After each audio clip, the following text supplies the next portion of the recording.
to analyze why you're thinking something is called metacognition. So it's stepping out of the thought and analyzing the thought. I don't work out at all. I play tennis a lot, and I get a high from this conversation. Self-destructive, hated my self-loathing. You know, I shouldn't laugh. Bad self-image. Yeah, it's a nervous chuckle. It's fine. Yeah, but it's similar to that one. Did you miss the joke?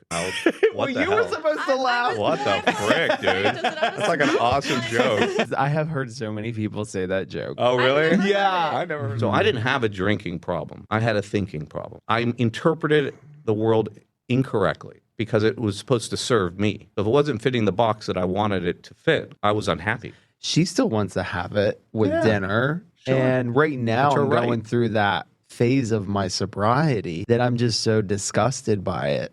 Like, but you could be disgusted by it. So the lingering reservation is, I wish I could still drink. Me too. Yeah. Not me. And I didn't have that because I knew I was living in contradiction to what my purpose was. There is no safe amount of alcohol to consume. I mean, safe in the terms that, like, is it damaging your body? Is it poison? Yeah. Right. People aren't honest with themselves. Based on what? Fear. Fear of change. Fear of being exposed. Fear of being honest. Not when I'm drinking like margaritas, though, then I go crazy. So. No, it's like he cocked his body to look at me, and I'm like, what the hell is this guy doing? You know. So I cocked my body to look at him, and he says, son, I'm going to tell you 3 things. Guys, this is Mocktails or Messy. And you are listening to Ryan Frankowski and guess who's back? It's me. Kelly's back in the studio, and we have Jason B. Grant. Hi, Jason. Hi, nice to meet you guys. We are so grateful to have Jason B. Grant in the studio. He is a man of many titles. Can you give us a little rundown? Sure.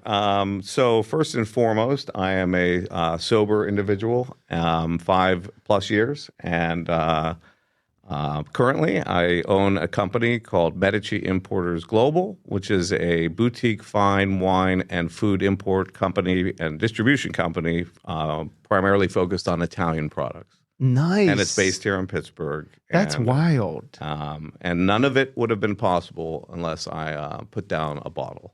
Thank God. Amen to that. I am 2 years sober, Jason, so we have that in common. When I first saw your interview on KDKA. Yeah, Rob Pratt. I have an interview with Rob Pratt. We did that two Saturdays ago. Yeah, and it's a conflicting argument because in the, Kelly's sober curious, I'm sober, and, we really have this like duality, like where she loves her like vino at night. So we thought that it was the perfect fit, the wine connoisseur distribution guy from Italy, and you're also sober. So that's very contradicting. Can you explain that?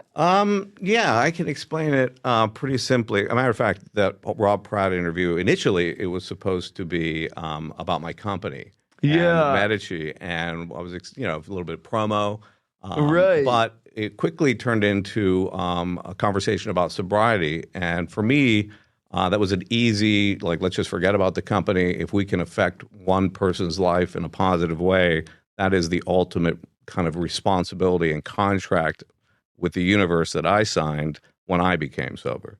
So if there's somebody that can be helped, then I'm here for it. So how does that work? I was in food and beverage for a very long time, and as most people know, the food and beverage industry is wrought with addiction problems and other things, and just because of the lifestyle. Yeah. We both were in it. Yeah. We've been bartenders, servers. Oh, okay. After work, like, so many shot in nights. a beer before the last guest leaves. It's kind of, so I was a director of operations for a small group here in Pittsburgh, and we're talking 2020, early 2020, and things got really ugly. For me, and we can get into that in a little bit, but I had reached the end of my drinking career. I'm at the max fill limit. This body can take no more. So afterwards, it was COVID, right? So the world shut down. Yeah. And my interpretation was the universe shut the world down so that I could get sober. And that was the clue I took. That's the attitude I took. So it was like a beautiful thing. It was like all stars aligning for me to change my life. So some time passed. We reopened one of the stores. I focused on selling wine only. I wanted to quit. My owner, I'm very loyal to him. He gave me the opportunity to get sober. And he said, just focus on selling wine. And I excelled. We sold out of one store, one restaurant, $1 million in bottles of wine. And that was in how many years? 1 year, Oh my 2022. God. So it was so unfathomable. We were so the Rivers Casino bought the most in Allegheny County, then the Duquesne Club, then I think Capitol Grill, and then us, which was mind-blowing. So I wanted to quit. And I saw a window of opportunity in the market to do something different than the big guys. The big guys were kind of just like looking at me like a sale and no personal, genuine care and concern for me as a business operator. And so I flipped it. I was like, I'm going to do everything I can for the business and think of myself last, and put we can repeat it, genuine care and concern for somebody else's business, and the money is a byproduct of doing the right thing. So the synergy. So I'm sober, right, and I am spiritually connected. So there's no temptation for me, and I can get into that a little bit later. But people who are tempted should not be doing what I'm doing. Right. That's what it is. I was going to ask how that works. So I interact. I started the company because first my sobriety was stable based on being a spiritually connected person. Then I saw a window of opportunity for a new business, and I knew the product intimately. So I drank for 36 years straight. I power drank you have a good most resume. of that time. Yeah. Right. And I have the ability to characterize and profile wine far better than I ever did drinking it by just smelling it. Yeah. So when I test wine to see if it's going to be fit for my portfolio, I smell it. You do? Okay. And I don't sip it. Okay. I can tell you more specifically what it tastes like by smelling it now than I ever did. That's impressive. That is. That's like a superpower. Are you like a dog too? Well, canine? Right. Well, I mean, a lot of things happen when you get sober. Like there are a lot of things that are dog-like. Like libido goes up to 11. My God. I mean, might as well I say it. I feel like addictions just shift. Yeah, no. But like I was 232 pounds. I was a big, fat, bloated mess. You know what? I saw that. I didn't even recognize you. You look like you were like 10 years older with the weight. It's profound what the transition to somebody can take. There is nothing that is impossible in this life. Well, you definitely are like my new idol mentor, truthfully, because I am struggling. The first year sober, I was totally fine with it. I could be around it. I wanted her to drink. I wanted people to drink and be fine with it. I was just so like kind of away from it. And then the second year, I feel like it was harder for me, like, which I'm now 2 years. And I'm like, I don't want to like dip back into it, but I feel like I just kind of have to remove myself from it. So I give you a lot of kudos that you have a business and you're like involved with everyone who's drinking around you. Now, is it hard to be around alcoholic drunks? Yeah. So that very specific, yes. So it doesn't bother me when everybody is drinking. The moment they get semi-sloppy or switch, then I'm like, okay, I'm about out. You're going to like dip out. And then the worst result is dating and who is my partner. Yeah. And I learned the hard way. So I had been single for 13 years, 10 of which I was undateable because I was a big, fat, bloated mess, self-destructive, hated my self-loathing. I shouldn't laugh. Bad self-image. Yeah. It's a nervous chuckle. It's fine. Yeah. But it's similar to that one. But Kelly's being like very understanding and serious. So and then you get involved because you're lonely, right? But you feel like you're ready, and you overlook red flags. You overlook things because part of you is still needy in the sense that like I need affection, I need adoration, or not adoration, but acceptance. And so I got involved with the wrong person. And initially, I would recognize, I would say, okay, I cannot date you anymore if you're going to smell like wine every day. Yeah. Because it's on your breath, right? And I know myself well enough to know that that's not going to work. Right. So she abbreviated her drinking and adjusted, but it was always an issue. Like we'd go out. Can I have another glass of wine? I'm like, oh shit, why is she asking me? This is uncomfortable. And then 2 years pass. And even though I couldn't, so it's a very interesting concept. The universe gives you signals and signs of when to proceed and when not to proceed. So I ignored the signs to not proceed. And then the universe said, you know what? You couldn't do it, so we're going to clean this up for you, and it's not going to be pretty. So the result was it ended very badly. Interesting. But to your point about like being around people who drink, again, it doesn't bother me as long as they don't switch. Right. Get weird, like extra laughy, extra laughy. A little bit of light, they're buzzed, right? Which is totally cool. But there is something about like, oh, that's not you anymore. That switch bothers me too. Well, and you know what? I feel like me and her used to push the limit when we would drink. We would get super provocative, inappropriate, flirty. And she's married to my best friend. Yeah. And it was just like, he didn't care. He was like, they're just whatever. But now that I'm sober, I like respect that boundary, even though he was very fine with us being like touchy, like just being inappropriate. And it was like, I now see like I made the switch, and I could see when you did have the switch. Then I was like, we're going into these weird waters of like, you know what, we got to respect our partners. We have to like get it together. But I think a lot of people now don't like us, Jason, because we are very judgy in their eyes, because they want to switch and they want to have fun. It's a fine line. So you just, for me, I can only speak for me. I choose very strictly who I want to be with. Okay. So I don't navigate where I know that I might be in a situation where somebody might feel judged. Yeah. So the other person, like very good example is this person I was seeing.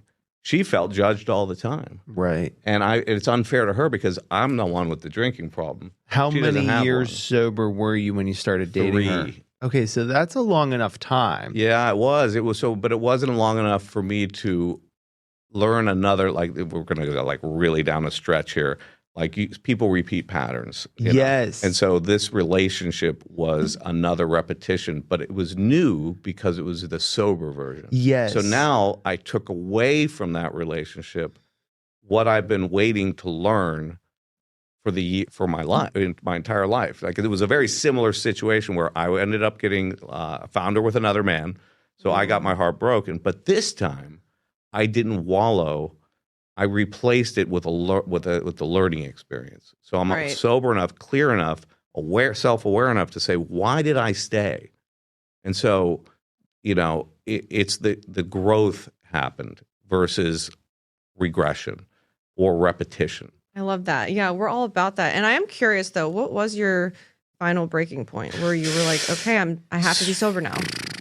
Yeah. You got a messy story? If you're comfortable sharing. It was dark. So there are lots of I can go into some messy situations, but in 2010, I got a divorce. And because, I didn't have a Coke problem. I just really liked the way it smelled. And my girl thought that I had a Coke problem. And this is in Austin. Did you miss the joke? I didn't have a cocaine problem. I just really liked the way it smelled. What the hell? Were supposed to laugh. What the frick, dude? That's like an awesome joke. And nobody responded. Do you know what's funny, Jason? Is I have heard so many people say that joke. Oh, really? Yeah. I never heard anybody say it. Oh my God. My uncle says it all the time. Shout out to Uncle Lloyd. He's like, I don't like cocaine. I just like the way it smells. Oh, yeah. Okay, cool. Oh, shit. Well, now, wah. It's a dad joke. I like it. Okay. Well, I am 54. Okay, but you're not a dad yet. No. Yeah. I've never had a child. Okay, so it got really dark. Yes. So leading up, and that's typical. Right, to the point where I was always working, but I was a functional alcoholic, like a fifth of day in the early part of 2020. What kind of fifth? Fifth of Crown. Of all things, he was fancy. No. I reduced to Crown. I was at Bullet, and then I was at Eagle Rare, and then I'm like, oh fuck it, I'm just gonna get like a $30 bottle, and I was at Crown. We would make Washington apples all the time, and it was so I was drinking like a fifth a day, and then toward the latter part or early part of March, I was like in a permanent blackout. And then on... And you were still working. Yeah, I was still going to work every day. driving. And I was sending emails, and I was like in front of people, and people were aware, but nobody was saying anything. Yeah. Well, I because mean, you're a charismatic guy, you're probably entertaining. You're not causing drama. Well, I'll tell you what, when you're drinking that much, there comes... And so I would wait till after work so that the work hours became shorter and shorter. Because so a 10-hour shift, no, I can't wait 10 hours. I can wait 8 maybe, but no, now I'm waiting 6. So there was a moment while you're working that you break a sweat and you start like, it's time. Hanging on by a fingernail grip To grab that. to beverage. reach out just because you are, it's beyond a mental craving. It's now a complete physical craving. Oh. That gives me no. the chills. Like that's, So I was, and I will Well, be, we know I will be that. as graphic as humanly possible because somebody in earshot may have this experience and Absolutely. not be telling anybody. But I would wait till the liquor store opened, being so sick in the car that I would vomit bile out the door, then run into the liquor store, knowing I had to get liquor in me, take a huge chug, it wouldn't sit well, throw that up, and then down more just to get back home. It was dark. that's Like really dark. really dark. I thank you for sharing that. And Yeah. I mean that could definitely help somebody. Yeah. But that's the kind of alcoholic I was. right. So there's There's many versions. right, and so So, to I'm sorry. So you'd be like throwing up because your body needed it? no, Is that I or- could. It was an involuntary response. Like Wow. I was Okay. I was hospitalized. Well, Uh-huh. I went to the hospital once because I couldn't stop dry heaving. Oh It my was like a God. muscle spasm Oh, that I was going through. okay. It became intense. So the next part is the inexplicable part. So I'd like to tell you in the last week of me of drinking and what happened next, because that's the real interesting part. So I'll just back up to say one thing. I was a very spiritual person. I am a very deeply spiritual person. And Always. Always. That's where do you But get that from? Fundamentally happened when I was 17, and I had a unique spiritual experience, a love experience, where it was as if God, the universe, let's call it the universe, God, very simply can be used, not the God on a cloud, but let's just say anything you believe in is God.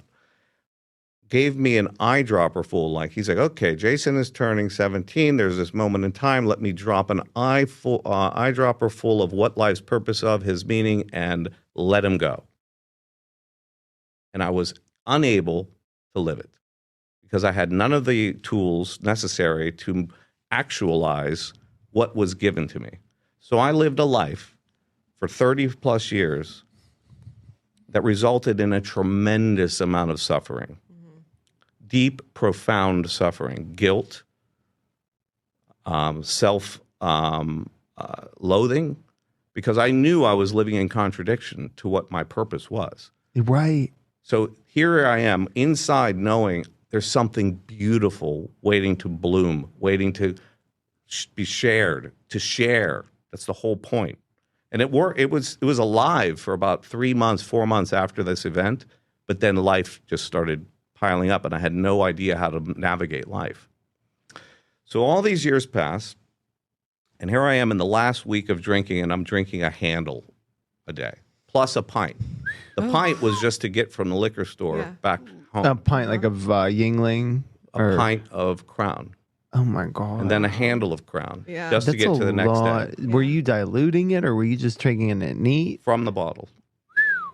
I was drinking suicidally without being suicidal. Mm-hmm. And I was on my knees talking to what I believe this universal consciousness is that I am a part of and begging for help. Yeah. And so that week was a complete and utter blackout.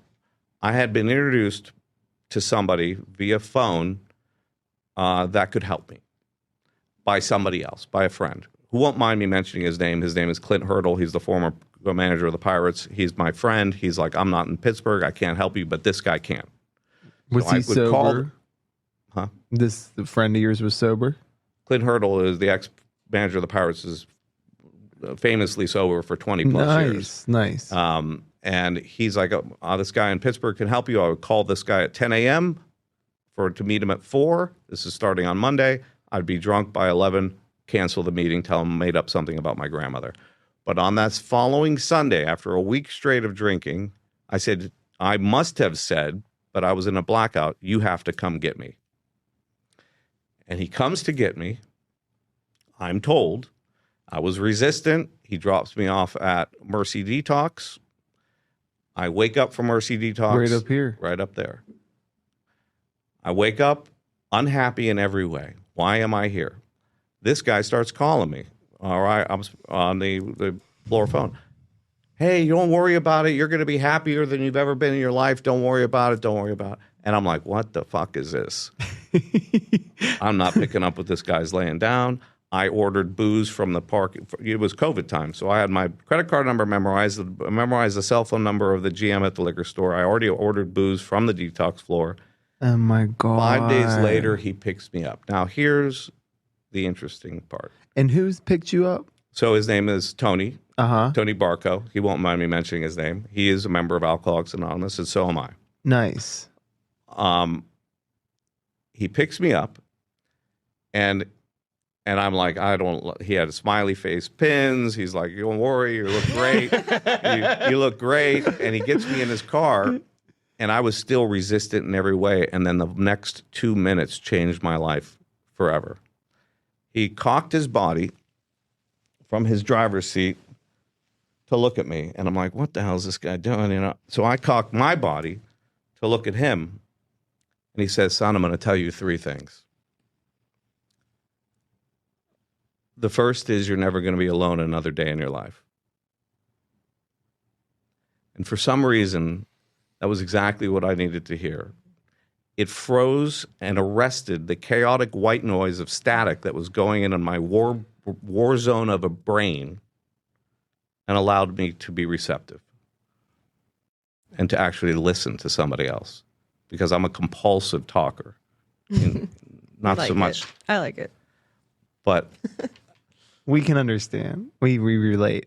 And so I was able to listen, and I cried, and I just locked in to whatever he was saying. And he said, the second thing is that there's nothing you could ever say to impress me or repulse me. That's cool. So what is the interpretation of that? For me, it was, I can be honest. Right. It's for the first time. For one of the first times in my life. Because for so long, I was a liar. I would lie to impress you, to feel better about myself. Sounds like him. Yeah. So these are like things. I'm no shame in saying it. Yeah, these are common traits for alcoholics, and Totally, yeah. and even just like non-alcoholics, but like even people that abuse like drugs or booze or 100%. or I'm sorry, like even THC is now the new drinking. So I used to be a huge pothead, and After alcohol? No. During. Before, like okay. So I grew up in Miami, so we partied. I was gonna say you don't seem like a Pittsburgher. No, I grew up on the beach. Everything you did in the woods, I did on the beach. So alcohol, coke, and pot were like mainstays.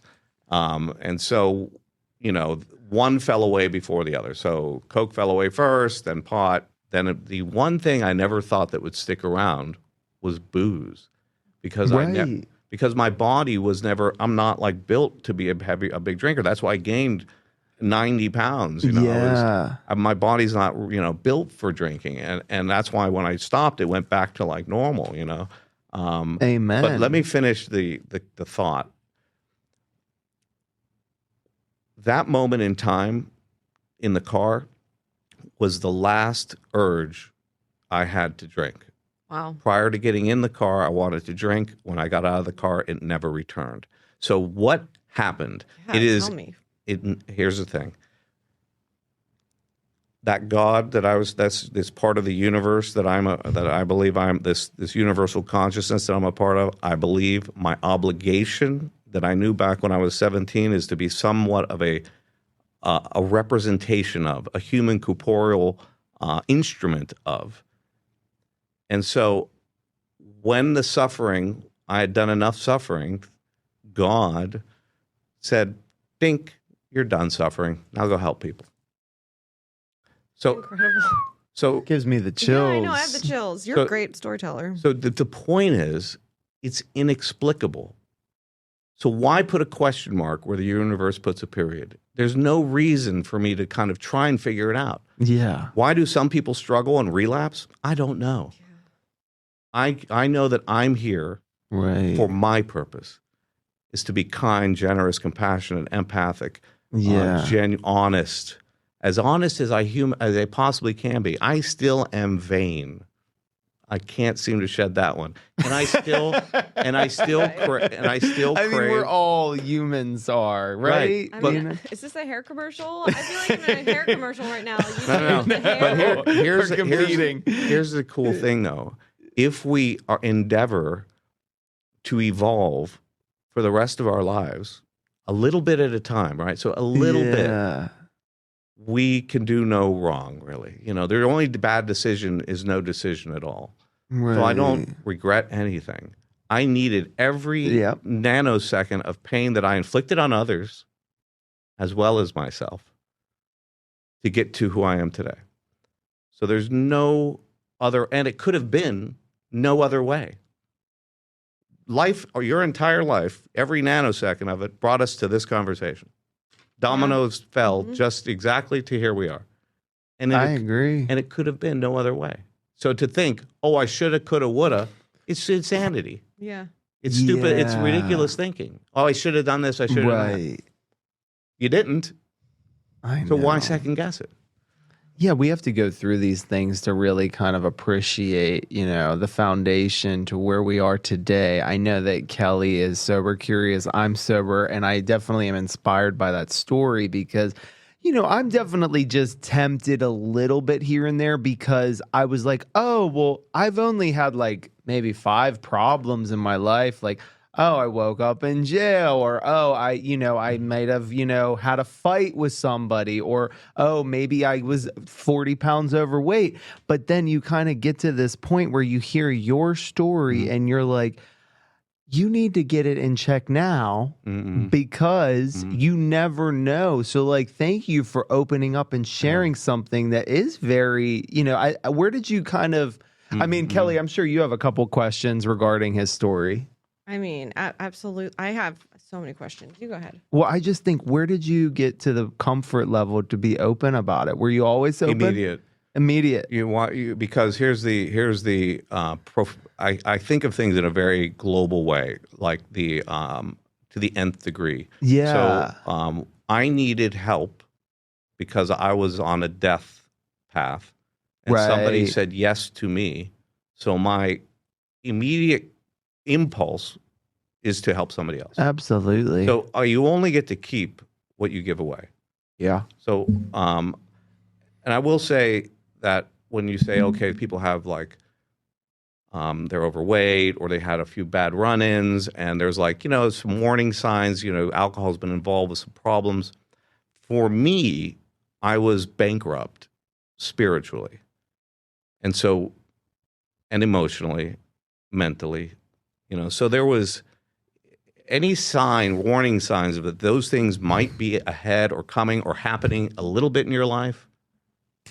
I would say address. And the best thing I could tell people is that if they think they have an alcohol problem and they're trying to control their alcohol intake, isn't it already out of control if you're trying to control it? Exactly. Amen. So you have to be honest with yourself, though. And people aren't honest with themselves. And this is the key. Why, though? Right? Yeah. So here's the crust of the biscuit. So like that question, right? People aren't honest with themselves. Based on what? Fear. Yeah. Fear of change. Fear of being exposed. Fear of being honest. So because you can't hide behind the numbing effect. Correct. And I think too, like I used to be like, if I heard your story like 5 years ago, I would have been like, oh, well, you know, I'm not like that. Not bad. I'm not that Yeah. bad. Right. But That's then guess what? Right. That is a problem in itself. And I think a lot of people that will be listening, there are so many variations to it. So you said, I'm not that bad. What does that do? That's a comparison rather than a relatability. You're trying to compare versus relate. Yes. So what, instead of saying, oh, I'm not that bad, and I'm just saying this for the listener, Yeah. what is similar, if anything? Well, I could tell you right now, the similar fact is something happened with me, and I had a similar conversation, called somebody, they reached out, it was at a bar, and he just said, you will never be alone anymore. Yeah. And let me tell you. So you were very extroverted. yeah. So am I. It is galactic loneliness that I had, even though I was always surrounded by people, always engaged, always enigmatic, or Well-liked, alive, charismatic, yeah. and but so lonely. Isn't And that for somebody so insane? for some reason, that's a big that's a spot where if you feel that that's removed and you have companionship or fellowship or understanding by another human, like when somebody judges you without judgment, Yes. that's freeing. Absolutely. I wanted to see what's on that paper. I know. I mean, that was a lot. Thank you for sharing all that. Sorry. But it makes We love it. We I'm sorry love that I it. go off. It's okay. Oh, no. no. This makes this even more interesting. I was getting a little teary-eyed, to be honest. I didn't see one. I didn't see it well up. But I you could- was like, I'll believe you. So I do find it interesting that you started Medici. Am I saying that right? Yeah. And you're selling wine. Do you feel any guilt when you're selling wine? Like, No, not whatsoever. I'll give you an example why.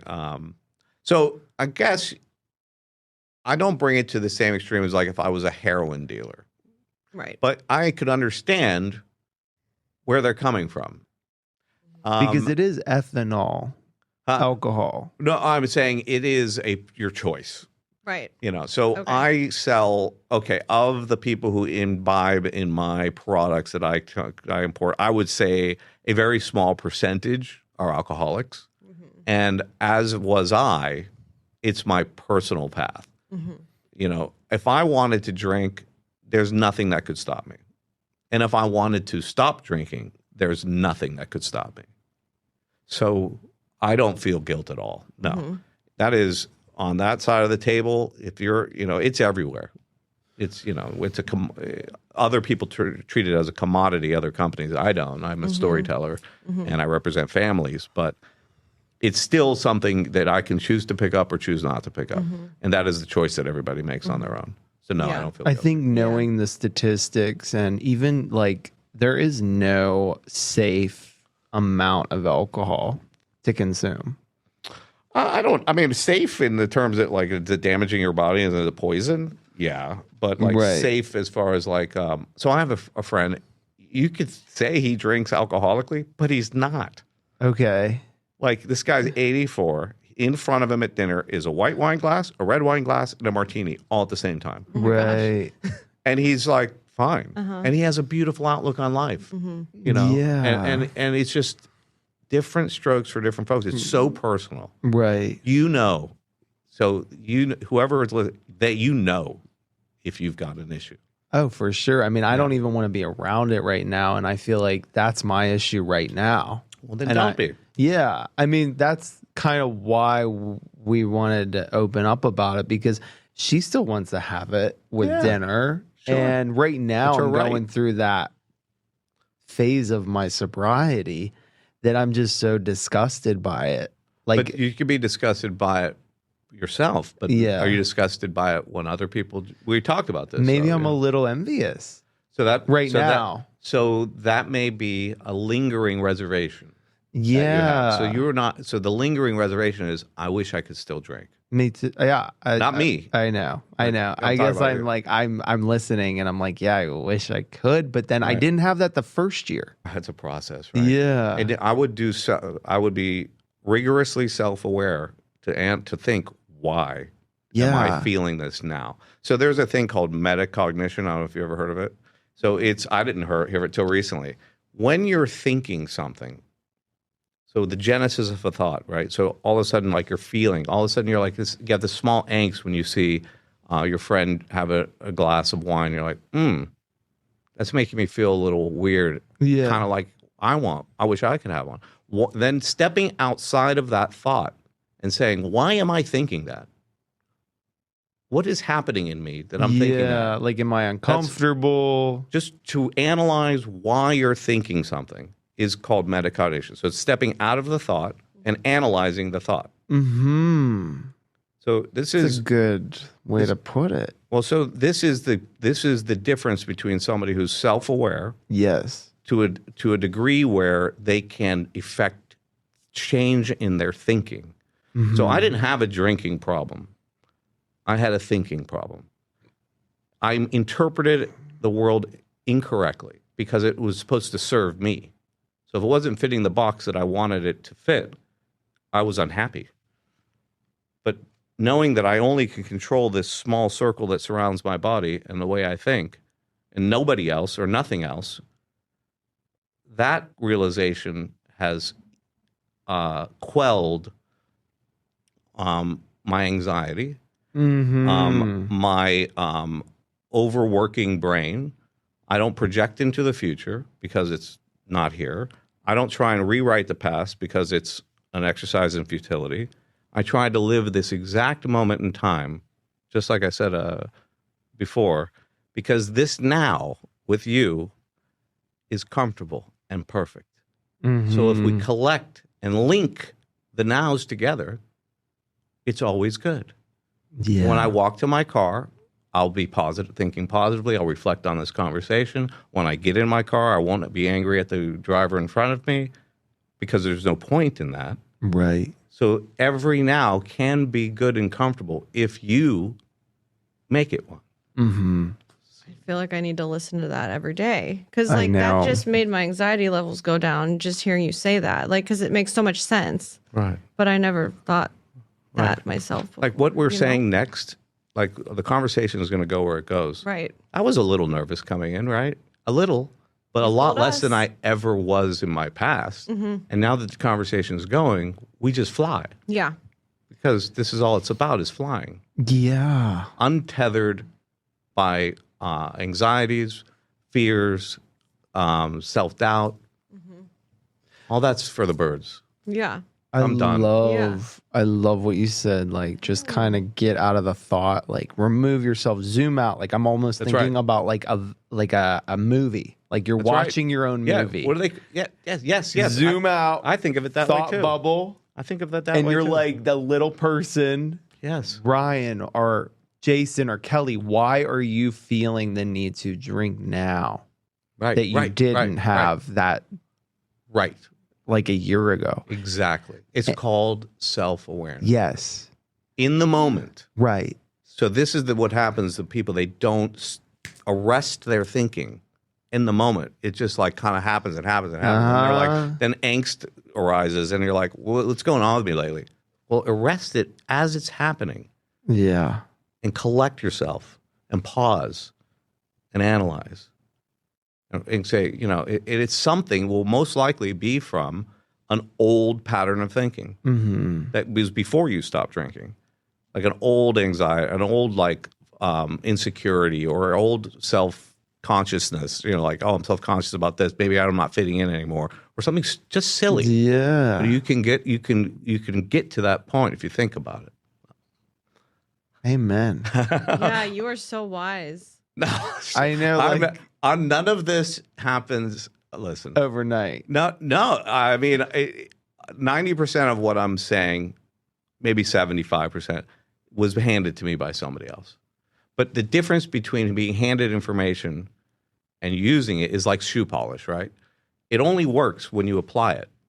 somebody can give me this most profound, like enlightened concept, and I'm like, yeah, cool, I love that. Yeah. But if I don't feel it to the core of me, and it's part of the sinew of my thinking, then it means nothing. Yeah. It falls short. Only when Definitely. it's applied, like shoe polish, can it work. Well, I want to know what school you went to because you definitely sounded very intelligent. I didn't go past high school. Oh my God! I went to a Catholic all-boys school in Miami, and I paid a lot of attention. And I used to read. I watched a shit ton of movies, and I grew up on movies. And I think I absorbed most of my my vocabulary from movies. That's the honest truth. Mm-hmm. That's awesome. You don't have to read books to do that. Right? I like words. I like words because it's all we have. So so the more specific and descriptive the word is, yeah, the better we can express ourselves. Mm-hmm.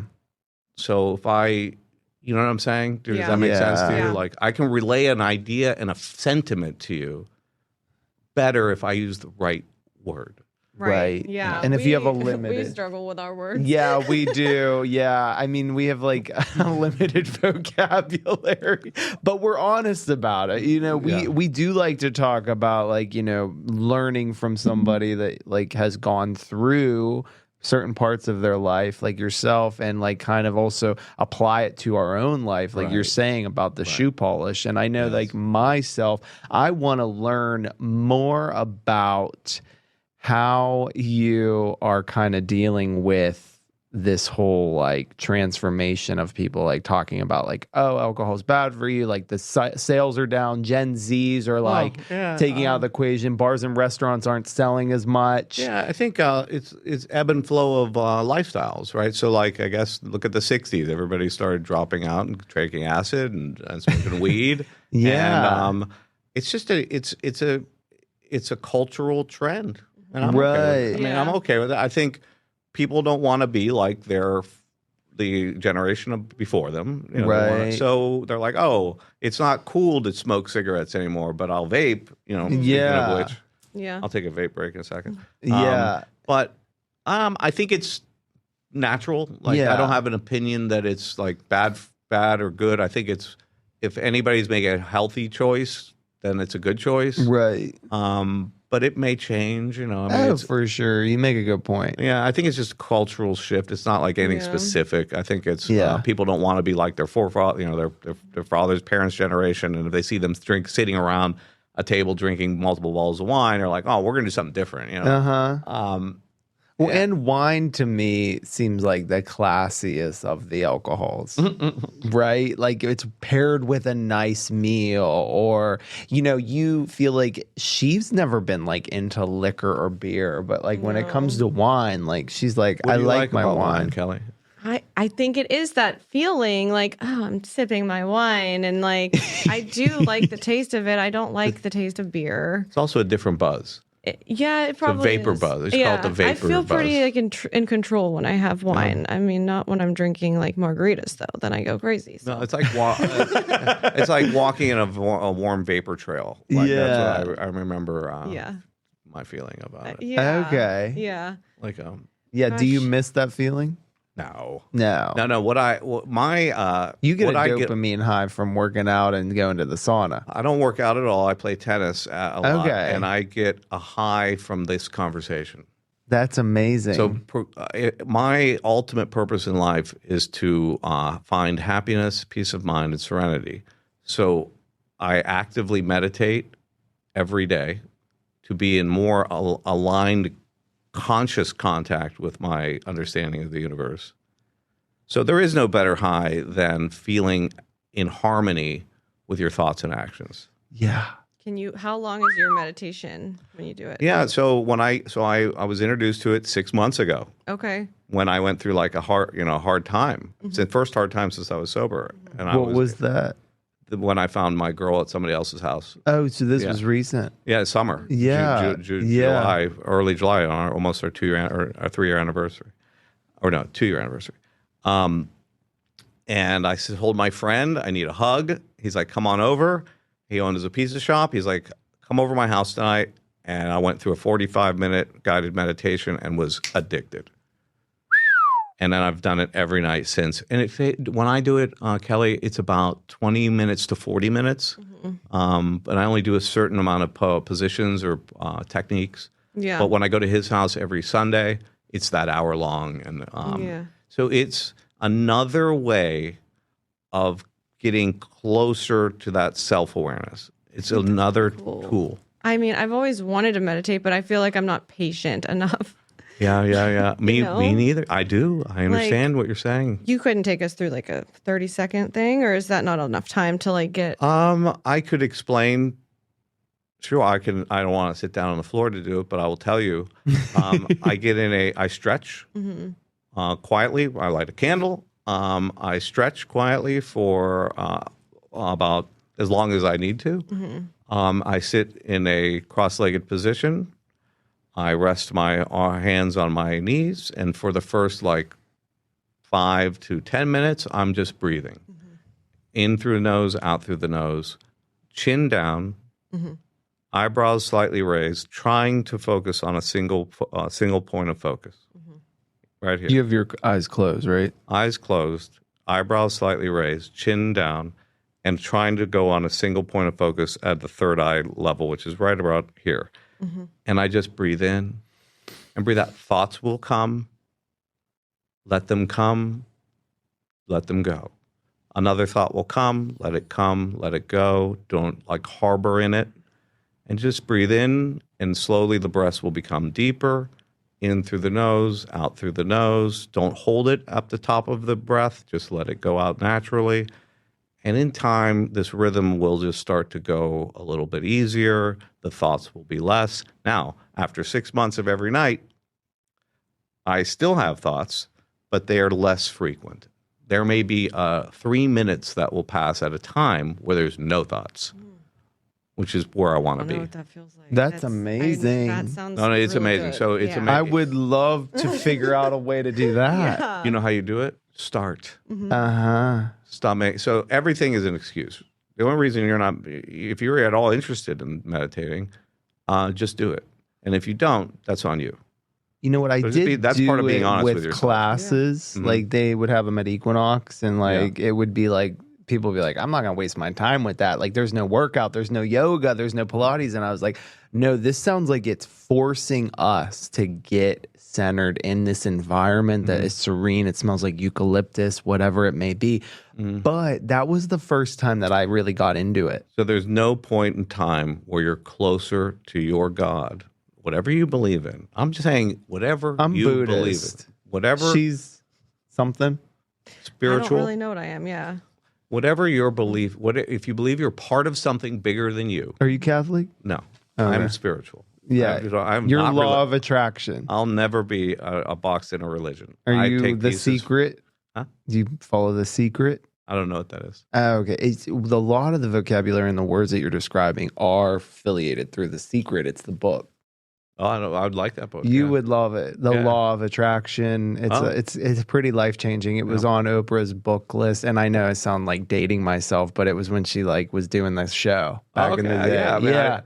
So there's so many commonalities and parallels between all things, but if you look at the most common thread is love. It's a oneness. It's a oneness, right? So the act of Rumi, the philosopher Rumi, you ever heard of this? I've heard of Rumi. Okay, the Rumi's quotes are amazing. Yes. You are not a drop in the ocean. You are the ocean in a drop. So meaning, I am as much the universe as the universe is me. Yeah. So you understand? You're not a drop in the ocean. You're the ocean in a drop. Yeah. And so when you find yourself alone, it means that God, the universe, has removed everyone so that you and him can be together. So when you meditate, when I meditate, I am as close to that universal consciousness as any other time in my life.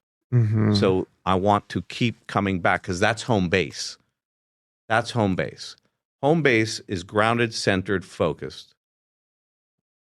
Everything else is a distraction and noise. The only purpose is really to just be as in close harmony with your understanding of purpose, what your purpose is.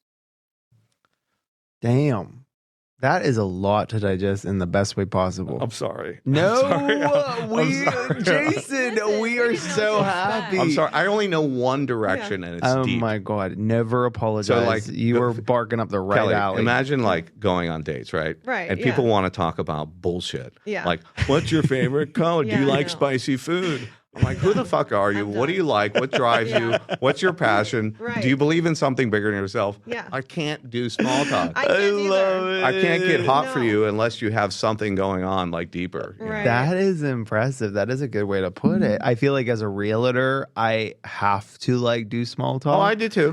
But I do too. I mean, you're a sales guy. You Yeah. know, you're in sales. I mean, you luckily I'm talking about don't have to dating, do you know. that. Well, yeah, that's talking true. about dating. Like, you know. Dating is a different ball game. So when I was drinking, my pool, the market was like this, like Yeah. everybody. Mhm. oh yeah, And now my options are becoming more and more and more and more narrow. yeah. That Because makes people sense. who aren't like-minded. So that was another. I would have never grown spiritually with this person I was dating. Right. And the universe is like, no, we need you to get moving. We need you to kick you in overdrive. Mhm. I You gotta remember- help people. I remember hearing about this. Now, 2 years ago, I met this person and I knew I had like a connection making out at the bar sober. I was newly sober.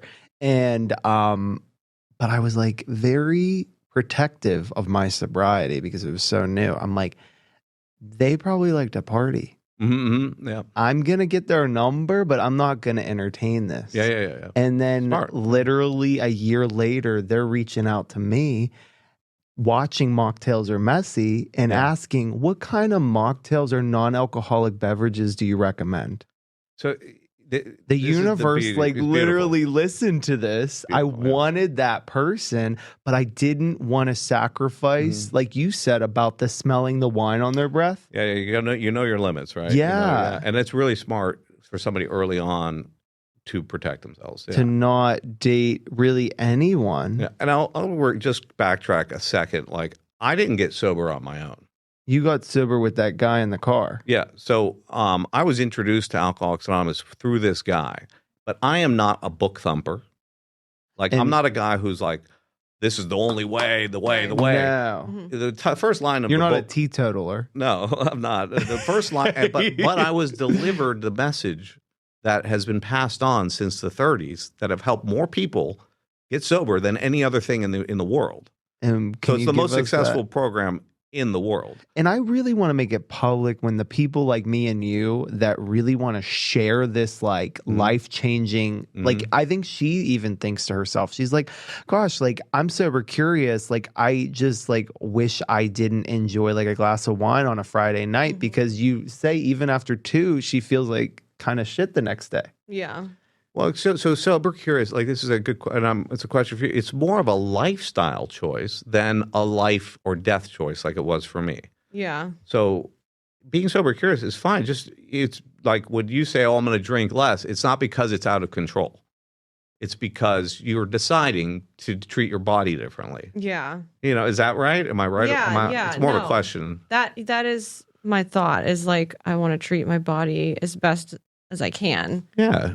And having a drink every so often doesn't it's not going Kill it. to, or stint your emotional, spiritual, and mental growth. Yeah. Like, because that's what we aspire. I'm hoping we're all aspiring to become better. Yes. To grow. Absolutely. We're on a journey. Oh, Mhm. for Yeah. sure. And Right. I think especially with the new year, 2026. Year of the horse. The Let's year go. of the horse. Let's go. Let's go. Fuck yeah. I do agree. Like it's something that is just like you're very inspiring with your business, with your sobriety journey. I mean, just like the amount of like great little tidbits that you brought to us. Will like, you do me a solid? yes. Will you ask people politely to follow us on Absolutely. Instagram? Because, Okay, Jason, let's put say it in. no. the company is Medici, Medici, Importers Global, and it's on Instagram. And what we do, and it's kind of fun, is that when we partner with a restaurant or a business, we do a collaboration where we'll go in and we'll show off their food and we'll show off our wine, and it's fun. And I have a great social guy. Him and his girlfriend. He's got a cute name. It's called Jimmy Big Muscles, and he's like great. They're a great little team, and I feel like if my ultimate goal is to share these creations that I sell that are made by families in Italy, I want to share it with as many people as possible. And the vehicle now is like, hey, what are those guys at Medici? Who are they selling their wine to? What kind of wine? Let me find them on Instagram. It's not, and we're typically a distributor is not forward facing. We're like behind the scenes. But I do events, and I want to be in front because not only of who I am and the message of my life. I want to help people. Yeah. I want to share everything. I want to share what I sell, what these people in Italy make, my sobriety. I want to share everything I have with as many people as possible. It brings me the most joy. Yeah, you can connect with so many individuals with like the wine, the normies that can still have a glass. Yes. And then even the sobriety people like myself, like you really spoke to me and I'm like, okay, I need to learn from Jason how to be more comfortable with being around this because I can't be a hermit. I can't hide and be away from this, and I want to spread my message as well. Yeah, you want to be on fire. Yes. You want to be. Well, like there's a line from the movie Big Night. You have to take a bite out of the ass of life. I mean, this is like, let's go. Amen. Kelly, what I want to know. These are trash. These are trash. No. Let me read. Let me read it. Let me read. I'll go through it. Let me see. What to expect. And this has been great. You can read it out loud. Oh, some people believe you can't really know wine unless you drink it. Does that ever get in your head? Okay, we talked about that. That's good. So that wasn't trash. We talked. Have you felt any kind of quiet shift in how people treat you? This is a good one. Yeah. Have you felt? I love the phrasing. Have you ever felt any kind of quiet shift in how people treat you in the industry since you stopped drinking? Well, I'd say no. That's awesome. Yeah, that's once your product is out in the world, how much responsibility do you feel? We talked about that. There have been moments when you've had to sit with whether your work still fully aligns with who you are now. No, we talked about that, so I agree with you. But I'll tell you, there was a couple. I'll tell you something that happened recently, and this will blow your mind. So I was at a private club in town, nameless, right? The Duke King The Club. Duke, yeah. And so I go there and I have dinner fairly often. It's in my profile that I'm a sober person. I order a Virgin Bloody Mary, as I normally do, spicy. I take extra spicy. That's right. Did I tell you this already? You need it. I take 2 big swigs because I drink enthusiastically. Because when I drank, I was a pounder. Me too. So like you'd turn around and be like, Jason's done. We need another. And I'm like, always drank fast. So I drank 2 big gulps and I raised the glass. And I lean over to the bartender and I say, "Is this virgin?" And she says, "No." Oh my gosh. And I said, "Well, it should be." And good for you. So for a person that is and I thought about it, I sat with it, and I had a long conversation with the people there because for me, it didn't affect me. No. I think I actually felt a little something, but it didn't shake my sobriety. No. But somebody who was 3 months in might have interpreted that as an act of God and say, "Oh, look at that! The universe wants me to drink. I'm supposed to drink." Oh, and exactly. It could have fucked them up. Yeah. So I took it very seriously with the powers that be there, and was very adamant that if I had a serious problem, I could really cause a stink for you guys. Yeah. You know what? I reached out to somebody in AA, and I was like, I had that happen too, and I was like, oh my God, I was freaking out. I'm like, is this still like being sober? And they're like, oh, you're fine. And we weren't sure if this was going to get confrontational, so I was prepared in case it did, and it did Well, not. I love this. It says Kelly Saver Lines. Yeah, Can I say this is awesome? I don't think there's a clean answer here, which is kind of why I'm asking. Like, so we are so on the same page. Like, I am the most non-confrontational person, but I will stand up for myself. You know what I mean? Like, we're gonna not let our our solid foundation of based on principles and edicts that make sense, kindness, empathy, generosity, genuine care and concern. If somebody's stepping on those toes, then we're going to have a conversation. Right. But otherwise, I'm pretty go with the flow. Well, I think, you're an interesting person. What is a typical day in your life? What's that look like for you? Yeah. Okay. So some days are very down days. Like, okay, so I run a business, right? I own a business and I have partners. And if I was to dedicate 100% of my energy to the business, would it be doing 3x or 3 times more than it's doing now? 100%. Yeah. But I wouldn't be this guy sitting in front of you. So balance is a huge part of my life. You're still finding that. So some days I wake up and I look at can I do anything to affect positive change on my business? And if the answer is yes, I'll do it. If the answer is, yeah, you can do that or this, do you want to right now? Maybe not. And I'll play tennis and I'll sauna steam and I'll meet a friend for a slice of pizza. So some days is very little, but most days, 90% of the days are phone calls, Zoom calls, setting in-person meetings with future clients. So there's talking strategy with my board. We're in expansion mode.